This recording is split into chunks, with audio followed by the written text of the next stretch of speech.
SP Velumani தரப்பிற்கு ஆதரவாக இருந்த எம்எல்ஏக்கள் 3 பேர் ராஜினாமா செய்திருக்கிறார்கள். மதுராந்தகம் எம்எல்ஏ மரகதம் குமரவேல், பெருந்துறை எம்எல்ஏ ஜெயக்குமார், தாராபுரம் எம்எல்ஏ சத்யபாமா ஆகியோர் ராஜினாமா செய்திருக்கிறார்கள்.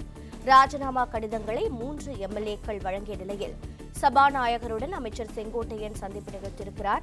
சபாநாயகர் ஜேசிடி பிரபாகரை சந்தித்து 3 எம்எல்ஏக்களும் ராஜினாமா கடிதங்களை வழங்கியிருக்கிறார்கள். மேலும் வேலுமணி தரப்பு அதிமுக எம்எல்ஏக்கள் 5 பேர் ஒரே நாளில் இபிஎஸ்ஐ சந்தித்து ஆதரவு தெரிவித்திருந்தனர். இந்த நிலையில் 3 எம்எல்ஏக்கள் ராஜினாமா செய்ததைத் தொடர்ந்து வேலுமணி அணியின் பலம் 17ஆக குறைந்திருக்கிறது. மேலும் ராஜினாமா செய்த 3 எம்எல்ஏக்களும் அமைச்சர் ஆதவ் அர்ஜுனாவை சந்தித்து பேச்சு நிகழ்த்திக் கொண்டிருக்கிறார்கள். அந்த காட்சியை பார்க்கிறோம். அதிமுக எம்எல்ஏக்கள் மரகதம் குமரவேல், ஜெயக்குமார், சத்யபாமா ஆகியோர் ராஜினாமா செய்திருக்கிறார்கள். வேலுமணி தரப்பிற்கு ஆதரவாக இருந்த எம்எல்ஏக்கள் 3 பேர் ராஜினாமா செய்திருக்கிறார்கள். மேலும் விவரங்களை செய்தியாளர் மாணிக்கம் கூற கேட்கலாம். மாணிக்கம், வணக்கம். எஸ்பி வேலுமணி தரப்பிலிருந்து இதற்கு என்ன விளக்கமானது கொடுக்கப்பட்டிருக்கிறது? மேலும் தகவல்களை பதிவு செய்யலாம். அதிமுகவில் அதனுடைய பொதுச் செயலர் எடப்பாடி பழனிசாமியுடைய முடிவுகளுக்கு எதிராக அதிமுகவிலிருந்து 25 பேர் சட்டமன்றத்தில் நடைபெற்ற தாவேகா அரசுக்கான பெரும்பான்மை நிரூபிக்கக்கூடிய அந்த வாக்கெடுப்பின் போது தன்னுடைய வாக்குகளை செலுத்தியிருந்தார்கள். தொடர்ந்து அதிமுக 2 தரப்பாக பிரிந்திருக்கக்கூடிய தகவல் மற்றும் அதனுடைய செய்தி, அவருடைய செயல்பாடுகள் என்பது தொடர்ச்சியாக இருந்த நிலையில தற்போது அதில் பெரிய ஒரு மாற்றம் ஏற்பட்டிருக்கிறது. அதிமுக பொதுச் செயலரை நோக்கி எதிர்முகாமல் இருக்கக்கூடிய, அதாவது முன்னாள் அமைச்சர்கள் தரப்பில் இருக்கக்கூடியவர்கள் செல்ல தொடங்கியிருக்கிறார்கள். இந்த சூழல்ல அதில் முன்னாள் அமைச்சர்கள் C V Shanmugam, SP Velumani தலைமையில் இயங்கி வந்த 25 பேர் சட்டமன்ற குழு தரப்பினர் வந்து தற்பொழுது 3 பேர் ராஜினாமா செய்திருக்கிறார்கள். ஏற்கனவே 5 பேர் இபிஎஸ் தரப்புக்கு ஆதரவு தெரிவித்திருக்கக்கூடிய சூழல்ல அவருடைய முகாம்களை மாற்றிக்கொண்டு கட்சியுடைய பொதுச் செயலாளரிடமே அவர்கள் மீண்டும் சென்றிருக்கக்கூடிய சூழல்ல 3 பேர் ராஜினாமா செய்திருக்கக்கூடிய தகவல் என்பது அரசியல் களத்தில் மேலும் ஒரு அதிர்வுகளை ஏற்படுத்தியிருக்கிறது. குறிப்பாக அதிமுக எம்எல்ஏக்கள் மரகதம் குமரவேல், ஜெயக்குமார், சத்யபாமா ஆகியோர் ராஜினாமா செய்திருக்கிறார்கள். மரகதம் குமரவேல் தொடர்ச்சியாக அதிமுக சார்பில் மதுராந்தகம் தொகுதியில் போட்டியிட்டு வெற்றி பெற்றிருக்கக்கூடிய ஒரு வேட்பாளர்.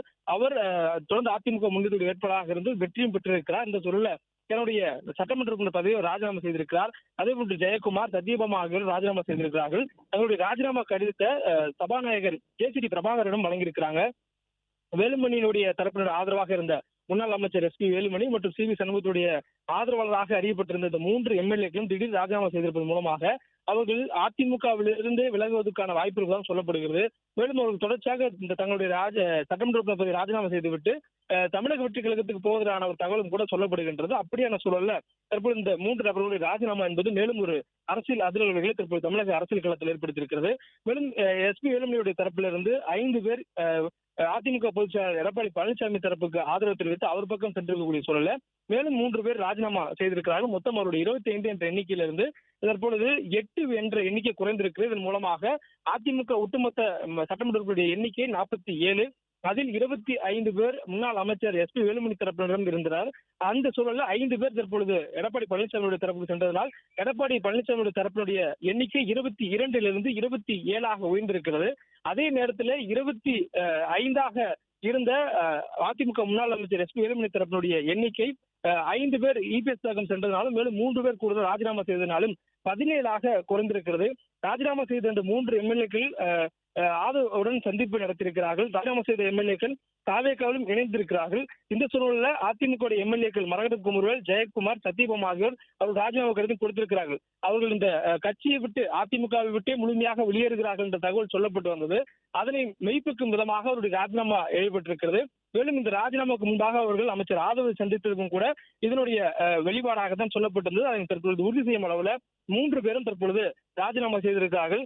மேலும் மதுராந்தகத்துடைய சட்டமன்ற உறுப்பினராக இருந்த மரகதம் குமரவேல், பெருந்துறை சட்டமன்ற உறுப்பினராக இருந்த ஜெயக்குமார், தாராபுரம் சட்டமன்ற உறுப்பினராக இருந்த சத்யபாமா ஆகியோர் ராஜினாமா செய்திருக்கிறார்கள்.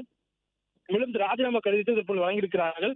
மேலும் ராஜினாமா செய்திருக்கக்கூடிய அதிமுக 3 பேரும் அமைச்சர் ஆதவ் அர்ஜுனாவுடன் சந்திப்பு நடத்தியதன் மூலமாக மீண்டும் அந்த தொகுதிகளில் இடைத்தேர்தல் வரக்கூடிய நேரத்தில் தமிழக வெற்றி கழகத்தின் சார்பில் அவர்கள் போட்டியிடுவதற்கான ஒரு வாய்ப்பு கொடுக்கப்படும் என்ற உத்தரவாத அடிப்படையில் தான் அவர்கள் இந்த ராஜினாமா முடிவு எடுத்ததாக சொல்லப்படுகிறது. அதுவும் குறிப்பாக தாவேகா ஒரு குடும்பம், அனைவரும் சேர்ந்து ஒன்றாக பயணிப்போம் என்று அவரிடம் ஆதவர்ஜன் அவர்கள் நம்பிக்கை கொடுத்ததாக சொல்லப்படுகிறது. அதே நேரத்தில் தங்களுடைய சட்டமன்ற உறுப்பினர் பதவியை ராஜினாமா செய்திருக்கக்கூடிய மரகதம் குமரவேல் மதுராந்தகம் சட்டமன்ற தொகுதியில கடந்த தேர்தலில் 7194 வாக்கு வித்தியாசத்தில் வெற்றி பெற்றவர். அதே போன்ற பெருந்துறையில ஜெயக்குமார் 9693 வாக்குகள் வித்தியாசத்தில் வெற்றி பெற்றவர். அதே போன்று சத்யபாமா தாராபுரத்தில் 16,727 வாக்குகள் வித்தியாசத்தில் வெற்றி பெற்றவர்கள். இவர்கள் தமிழக வெற்றி கழகத்துக்கு தங்களுடைய ஆதரவை அதிமுகவிலிருந்து ஒரு பிரிவு சாராக பிரிந்திருக்கக்கூடிய நேரத்தில் ஆதரவு வழங்கியிருந்தாங்க.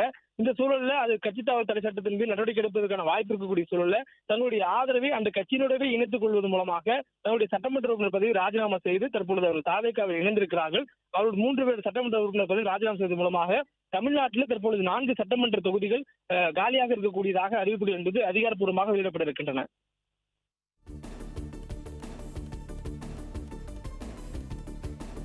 பிளே ஸ்டோர் மற்றும் ஆப் ஸ்டோரில் இருந்து பாலிமர் செயலியை QR கோடு மூலம் பதிவிறக்கம் செய்யுங்கள். செய்திகளை உடனுக்குடன் பெறுங்கள்.